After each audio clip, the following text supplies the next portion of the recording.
Is the fragility of the ceasefire among different Belize City gangs being exposed with the recent spate of deadly violence that has erupted since the beginning of August? As of the first of the month, there has been a total of 7 murders in the old capital, each homicide being attributable to an individual motive. From a broad perspective, it can be argued that a number of these incidents are indeed gang-related. The spike in gun violence over the past 3 weeks, according to Senior Superintendent Marco Vidal, may very well be the result of a dispute over territory. These are areas that have been designated for the sale of drugs. You must understand that the gang elements thrive on a number of sources of funding. And one main source of that funding is the sale of drugs. And once the network of that sale is expanded, then it obviously brings turf war because they want to expand their business.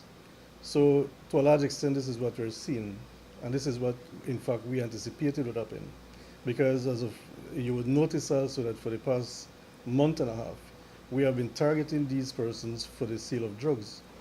While there has in fact been a sustained law enforcement effort to crack down on drug-related activities countrywide, in Belize City, the trafficking and sale of marijuana, as well as its consumption, are at an all-time high. Most of we business are illegal hustling, you understand me? Take risks. We take risks with free life. The risk we have to sell we quarter pound and weed to try put food on free table, and then we tired of that too because you get harassment from the policeman every time. We not into the policeman and come harass you every time just because you sell weed to try eat too. Admittedly, they are under fire from the Belize Police Department via a systematic operation that is being led by Assistant Commissioner of Police Edward Broster. We have managed to seize over 43 pounds of marijuana countrywide. We've managed to seize 202 rounds of ammunition. We've also managed to seize 6 firearms. Those seizures were all made at the end of a rigorous campaign across the country, Belize City not being spared of the random stop and search being conducted. That just 2 weeks ago, we launched an operation commandeered by Mr. Broster, where we did countrywide operations, and Belize City was no exception. So these people are being targeted.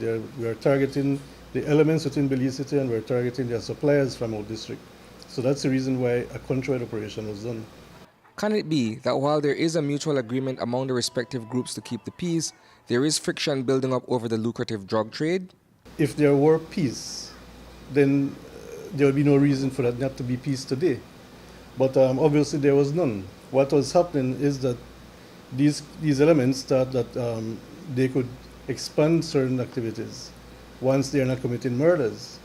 But then these same activities that they're expanding eventually lead to murders. So what we're seeing is a bit of the implosion of this situation. The situation itself is also tied to the issue of unemployment. Known gang members, particularly those with lengthy rap sheets, have an especially difficult time finding gainful employment. It is oftentimes easier to resort to illicit activity. How do you make that work for you though? Because to every catch, every pound, every quarter pound, any quantity that you sell, you constantly have to look over your shoulder to see who is coming.